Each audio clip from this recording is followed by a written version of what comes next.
Hey friends, welcome to Schoolways. इस वीडियो में हम बात करेंगे the fundamental unit of life cell series के पार्ट 6 के बारे में, जिसमें हम बात करेंगे प्रोकैरियोट्स एंड यूकैरियोट्स के बारे में।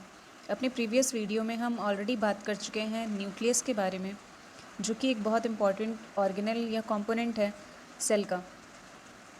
न्यूक्लियस को पढ़ते टाइम हमने बात की थी यूकैरियोट्स के बारे में। जब हमने न्यूक्लियस के प्रेजेंस की बात की थी तो हमने देखा था कि न्यूक्लियस जो है वो यूकैरियोटिक सेल्स में प्रेजेंट होता है।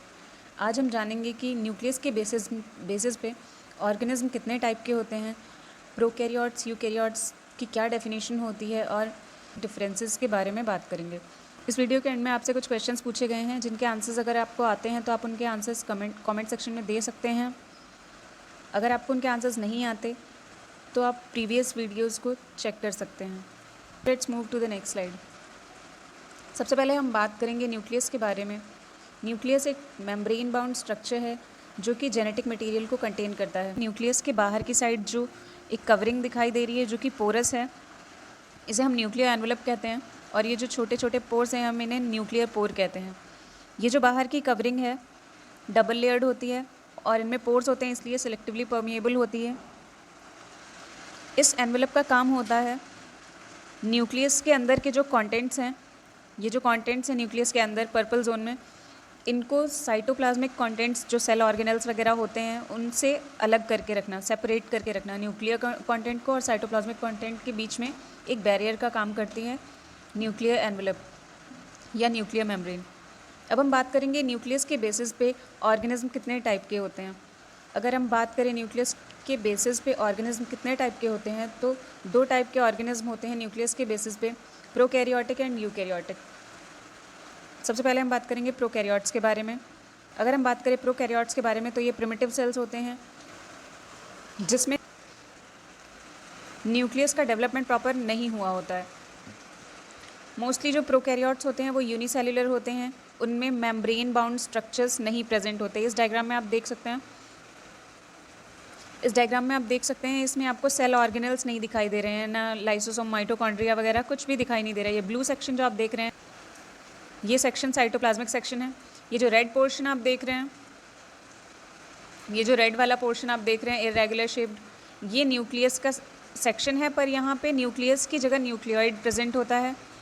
जेनेटिक मटेरियल जो है वो फ्रीली प्रेजेंट होता है साइटोप्लाज्म के अंदर।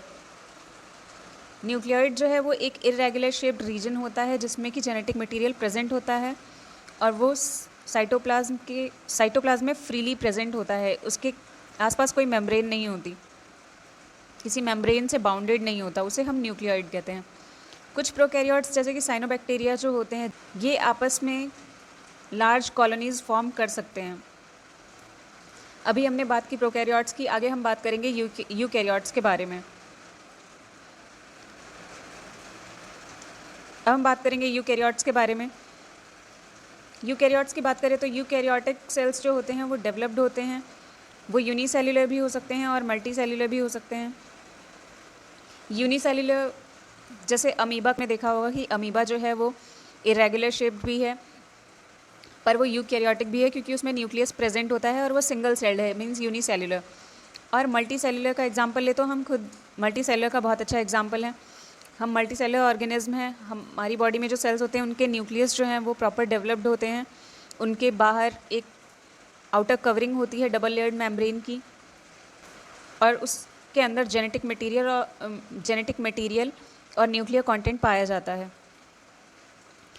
और न्यूक्लियर जो एनवलप या मेम्ब्रेन होती है उसका काम होता है साइटोप्लाज्म के जो कंटेंट होते हैं या जो सेल ऑर्गेनल्स होते हैं साइटोप्लाज्म में, उनसे न्यूक्लियर कंटेंट को अलग रखना। इस डायग्राम में आप देख सकते हैं, ये जो रीजन है ये न्यूक्लियस का रीजन है, ये न्यूक्लियस के कंपोनेंट्स हैं, इन सबसे मिलके न्यूक्लियस बनता है।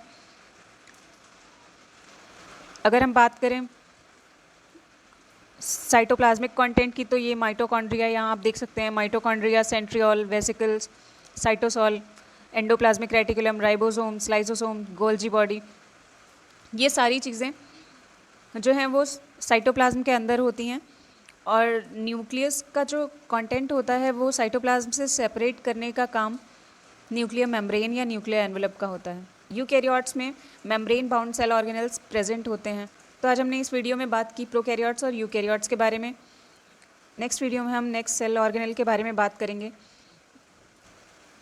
So here is a quiz.